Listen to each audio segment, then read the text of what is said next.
आगरा, जो कि बना है आग्रवन शब्द से, जिसका अर्थ होता है स्वर्ग। अब जब स्वर्ग की बात हो ही रही है, तो क्यों ना एक ऐसी जगह पर चले जिसकी वास्तुकला की तुलना स्वर्ग से की जाती है। भाव ताजमहल। ताजमहल का आर्किटेक्चर कहा जाता है कि हेवन ओरिएंटेड आर्किटेक्चर है।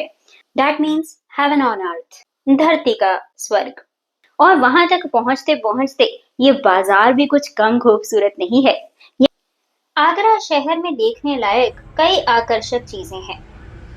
यहाँ के संगमरमर की जड़ाई का काम, कालीन और चमड़े का सामान एवं स्वादिष्ट पेठे जैसे भव्य व्यंजन यहाँ पर प्रसिद्ध है। यहाँ पर आप ये रास्ते देख सकते हैं, कितने खूबसूरत हैं। और ये जो सामने आपको गेट नजर आएगा, ये भी कुछ कम खूबसूरत नहीं है। ये ताजमहल की आउटर बाउंड्री है। यहाँ पर बाउंड्री से गुजरकर हम इसके मेन गेट तक पहुंचेंगे। बाहर एक टिकट काउंटर इसके बाद आता है, जिसका आप टिकट ऑन द स्पॉट भी खरीद सकते हैं या फिर आपको ऑनलाइन बुकिंग करनी होती है। खैर, क्योंकि यहाँ पर टूरिज्म बहुत ज्यादा है, इसलिए रिकमेंडेड है कि आप ऑनलाइन बुकिंग करके ही आए, ताकि आप लंबे लाइन से बच सके। खैर, ये बाहर का व्यू पॉइंट है और कितना खूबसूरत है। इसके बाद आती है ये गैलरी। ये गैलरी एक गाइड की तरह काम करती है। अगर आपके पास गाइड भी नहीं है, तो इस गैलरी में आप आराम से देख सकते हैं कि कौन से टाइम पर ताजमहल किस तरह का दिखाई देता था, renovations, maintenance, as well as renewal और बहुत सारी चीजें। ये इतिहास को भी बाखूबी बयान करता है। हिस्ट्री के साथ रिलेटेड फैक्ट्स प्लस बहुत सारी फोटोग्राफी जो कि मुगल्स के साथ रिलेटेड है, उनके मॉन्यूमेंट्स के साथ रिलेटेड है। यहाँ पर बहुत सारा इंफॉर्मेशन है। जो लोग हिस्ट्री में बहुत ज्यादा इंटरेस्टेड रहते हैं, जिनको बहुत ज्यादा इतिहास में रुचि है, उनके लिए यह जगह बहुत ही मायने रखती है। ये जो जालीदार आप देख रहे हैं चीज, ये गैलरी में ही है। इसके एक तरफ आपको बाहर की मार्केट दिखाई देती है और एक तरफ ताजमहल की सारी पिक्चर्स। और ये मेन गेट है। इस गेट तक पहुंचते ही आपको इतना रॉयल फीलिंग आता है। इस अद्भुत मकबरे को बनवाने के लिए 17 साल, 22,000 श्रमिक और 1000 हाथी लगे थे। इसके बाद हम जहाँ से अब एंट्री करेंगे, ये एक तरह का चेक इन पॉइंट है। यहाँ पर आपका सिक्योरिटी चेक किया जाएगा। अगर कोई भी नुकीली चीज़ आपके बैग में हुई तो यहीं रख ली जाएगी। यहाँ पर लाल बलुआ पत्थर लगा हुआ है। जब भी ताजमहल की बात होती है तो दिमाग में आता है सफेद संगमरमर, लेकिन ये जो बाहर के मॉन्यूमेंट्स हैं, ये भी बहुत खूबसूरत हैं। ये गलियारे, ये हरियाली यहाँ के रॉयल एम्बियंस को बाखूबी बयान करती है। सोच कर देखिए कि उस टाइम पर कैसे इन गार्डन्स में लोग जो हैं घूमते होंगे, है ना मैस्मराइजिंग। और हाँ, ये यहाँ पर काफी सारे जो एंट्री गेट्स हैं काफी बड़े बड़े हैं, जैसे कि, और सीनिक ब्यूटी भी यहाँ पे बहुत सारी है। यहाँ पर आपको एक लंबा रास्ता तय करना पड़ता है। खैर, क्योंकि आसपास इतनी ग्रीनरी है और इतना खूबसूरत है, हर जगह पर आपका मन करता है कि कुछ मिनट रुक लिया जाए। इतना लंबा रास्ता होने के बावजूद भी आपको बिल्कुल एहसास नहीं होता थकान का। उसके बाद आता है ये वास्ट ग्राउंड, जो कि आकार में बहुत ही ज्यादा बड़ा है। इसके चारों ओर देखने से आपको ये रेड कलर की लाल बाउंड्री नजर आती है और वो कुआं है। इस ओर अगर आप देखेंगे तो आपको गुंबद नजर आएंगे और ये है जो हमें अंदर लेके जाएगा। ये एक तरह से ना ऐसा फील होता है कि किसी सस्पेंस को लेके खड़ा है, जैसे इसके अंदर जाते ही पता नहीं कैसा फील होगा। एक्साइटमेंट लेवल ये बहुत बढ़ाता है। यहाँ पर आके समझ नहीं आता कि आगे जाने का एक्साइटमेंट ज्यादा है या फिर जिस प्लेस पे अभी हम रुके हुए हैं, यहाँ के आर्किटेक्चर की ब्यूटी को निहारना ज्यादा एक्साइटेड है। क्योंकि यहाँ पर आप देख रहे हैं ये शिल्प कलाएं और जो ऊपर गुंबद है, इसके बीच जो कलाकारी की गई है, अद्भुत है। खैर, हेल्प करने के लिए यहाँ पर ये मैप भी लगा हुआ है। इस मैप से अंदाजा लगाएं कि कितना बड़ा है ये अच्छे से मार्गदर्शन देता है। और इसमें प्रभावशाली मेहराब और जड़े हुए जैस्पर का उपयोग करके सुलेख में कुरान की आयतें हैं। ऊपर की छत कुछ इस तरह से है। ये है जहां से हम आए हैं और अभी हम कैमरा घुमा रहे हैं उस तरफ जहां हमको जाना है। जी हाँ, बहुत रश है यहाँ पर। 1 2 3 4 5 6 7 8 9 and 10. See? Oh my God. This is so beautiful. So beautiful. Great. ये है वो दरवाजा जहां से हम ठीक जब बाहर आते हैं। आगे जाने से पहले यहाँ पर लोग बैठ के ताजमहल को दूर से निहारना पसंद करते हैं। यहाँ की वाटर बॉडीज बहुत ही ज्यादा सूदिंग है, बहुत ही सीरीन है।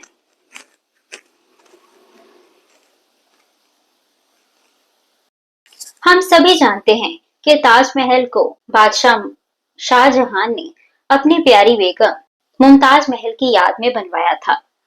एक शांत मुगल गार्डन में स्थित है ये स्मारक एक ऊंचे संगमरमर के मंच पर खड़ा है जिसकी पीठ यमुना नदी की ओर है। ताजमहल के चारों ओर एक आदर्श समरूपता दिखाई देती है। यहाँ पर कभी भी कम रश नहीं होता। लोग हमेशा यहाँ बहुत बड़ी तादाद में ताजमहल को देखने के लिए पहुंचते हैं, और वो भी क्यों ना। आते हैं इसकी ब्यूटी की तरफ। ये जो यहाँ पे ब्लू कलर का वाटर बॉडी है, ये सराउंडेड है बहुत सारे पेड़ों से जो कि इसकी खूबसूरती को चार चांद लगाते हैं। और आगे चलते चलते आपको हर एंगल से ऐसा लगता है जैसे ये सुपरलेटिव स्ट्रक्चर है। आप अगर इसको दूर से देखेंगे, यहाँ पर पंछी हमेशा मौजूद रहते हैं। और ये थोड़ा पास से अगर आप देखेंगे कितना खूबसूरत संगमरमर से बना हुआ है। बाहर वाटर बॉडीज जो हैं बहुत ही क्लीन, वेल मेंटेन्ड। अच्छा समय यहाँ पर आने का स्प्रिंग है, क्योंकि स्प्रिंग्स में यहाँ पे ना ज्यादा गर्मी ना ज्यादा सर्दी। क्योंकि आमतौर पे अगर सर्दी होगी तो धुंध में आप यहाँ के नजारे जो है वो ज्यादा अच्छी तरह से देख नहीं पाएंगे, फॉगी हो जाएगा। और अगर गर्मियां हैं तो फिर आप जानते ही हैं, फिर अपनी छतरी साथ में लेके आए।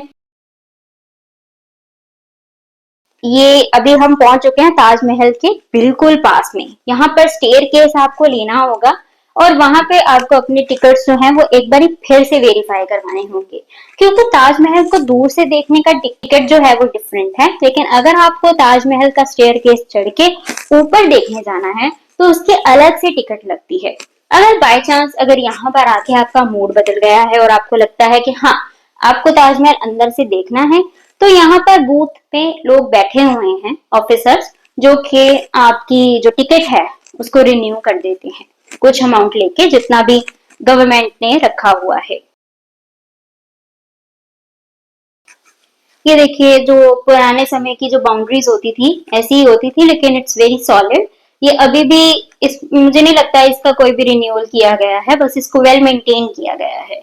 मुगल बादशाह अकबर और मुगल बादशाह शाहजहां, इन दोनों का कहते हैं कि जो इनका जो सेंस है वास्तु का वो एक जैसा ही था। बस जो बादशाह अकबर थे उनको लाल रंग का पत्थर बहुत पसंद था, और जो शाहजहां थे इनको संगमरमर बहुत पसंद था। फिर क्या घबराना, हमको आना पड़ेगा, सभी को आना पड़ेगा, क्योंकि ये जगह बहुत ही ज़्यादा पवित्र भी है, क्योंकि साथ ही बहती है यमुना नदी। ये देखिए, यहाँ पर आपको बोट्स भी दिख जाते हैं जो कि दूर अगर आप नजर घुमाए तो वहां पर है। जनरली यहाँ पे फोटोग्राफी मेरी फैमिली भी जैसे कर रही है, तो यहाँ पे फोटोग्राफी के लिए लोग रुक जाते हैं। हो रहे बोट्स देखिए, 1 2 3। इसके बाद अगर आप ताजमहल के बाद जाएं तो आप यहाँ पे बोटिंग के लिए भी जा सकते हैं, ऑप्शनल है। अभी हम यहाँ से आगे बढ़ेंगे। अभी तक हमने जर्नी जो है वो यहाँ तक कंप्लीट की है, मतलब कि हम ताजमहल के बिल्कुल पास में स्टेयर केस लेके ऊपर पहुंच चुके हैं। अभी हमको इसके अंदर जाना है, और अंदर जाने के लिए हमें यहाँ से पूरा पेरिफेरल घूमना है, इसकी परिक्रमा, जो कि इस तरह है।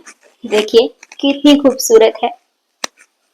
यहाँ पर ना कुछ कुछ आगे चल के ऐसी चीजें भी आएंगी जहां से थोड़ा अंदर दिखाई देगा, अंदर जाने से पहले ही, क्योंकि ये जो जगह है ना, ये डिफरेंट है।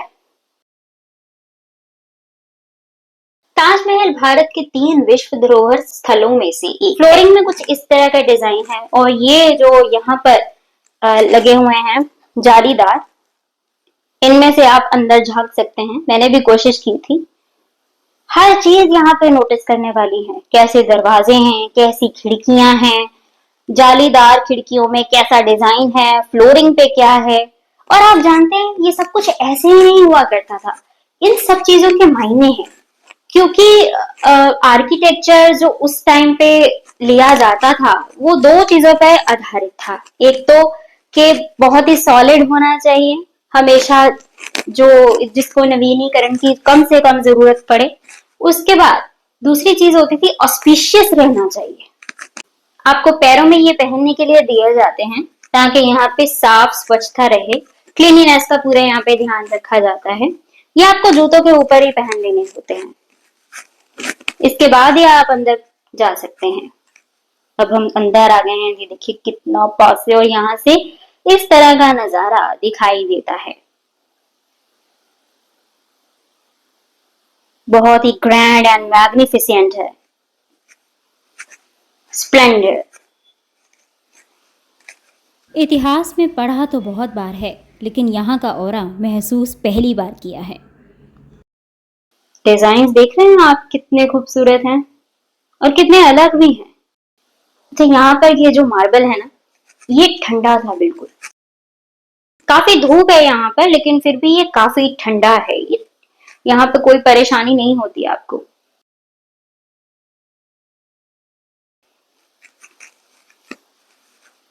अब हम आगे जा चुके हैं।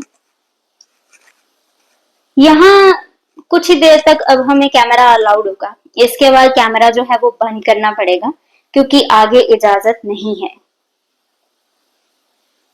ये है इसका इंटीरियर। इंटीरियर में वो वहां पे शाहजहां की कब्रें हैं, मुमताज की। वहां पे कैमरा लेके जाना इजाजत नहीं थी।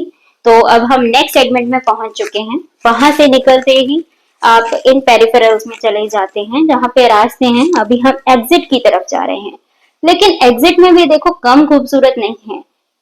ये खिड़कियां जो बाहर की तरफ आपको दृश्य दिखा रही हैं, मुझे तो यहाँ पे पूरा पूरा फील आ रहा है कि कितना खूबसूरत और कितना रॉयल रहा होगा वो समा।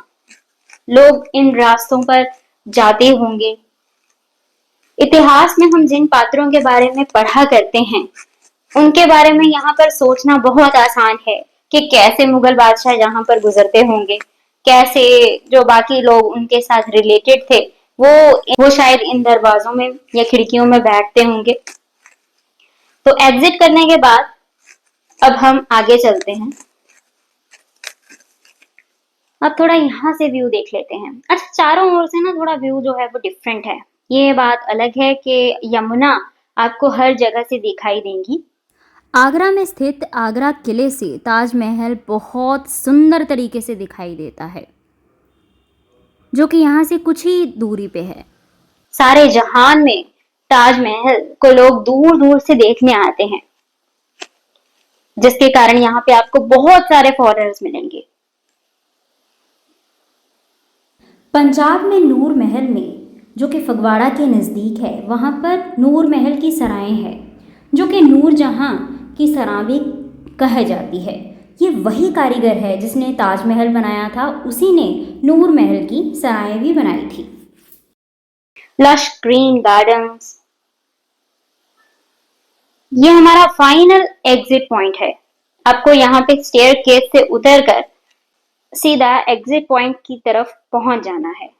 ये ऊपर से आप लोग आते हैं रास्ते में, और फिर उस गेट की तरफ चले जाते हैं। यहाँ पे सब कुछ वेल मैनेज्ड है। किसी भी रास्ते पे आपको ऐसा नहीं लगेगा कि आप भीड़ में हैं। इतने ज्यादा लोगों के होने के बावजूद भी यहाँ पे इतना अच्छा मैनेज किया जाता है कि आप आसानी से यहाँ पे घूम सकते हैं। ताजमहल वर्ल्ड वंडर्स में से एक है। ये मल्टीपल एंट्रीज हैं जो कि बैक टू बैक हैं, जहां से बाहर गार्डन के साथ कनेक्टिविटी है। ताजमहल वाकई खूबसूरत है, जिसका कोई तोड़ नहीं। इसकी खूबसूरती अतुलनीय है। भारतीय होने के नाते हमें गर्व होना चाहिए कि भारत में वास्तुकला में इतनी निपुणता है।